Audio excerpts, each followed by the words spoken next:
দুনিয়াতে যত অদ্ভুত অদ্ভুত প্রশ্ন সব আপনি মুসা আলাইহিস সালামের মাথা থেকে পাবেন। বিভিন্ন বিষয়ে আল্লাহরে প্রশ্ন করতেন। সাইয়েদনা মুসা আলাইহিস সালাম আল্লাহরে বললেন, আল্লাহ আপনি আমার এমন একটা জিকির শিখাইয়া দেন যে জিকিরটার শব্দ আপনি আর আমি ছাড়া কেউ জানবে না।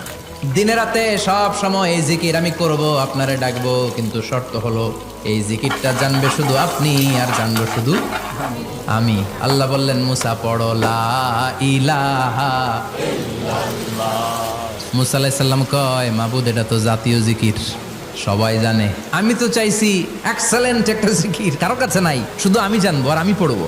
আল্লাহ বললেন, মুসা এই লা ইলাহাকে যদি এক পাল্লায় রেখে দাও, তামাম বিশ্ব, সাত আকাশ, সাত জমিনটারে তুলে যদি তুমি আরেক পাল্লায় রেখে দাও, লা রাজাহাত কাফাতু লা ইলাহা ইল্লাল্লাহ, মুহূর্তের মধ্যে লা ইলাহার পাল্লা ভারী হয়ে যাবে।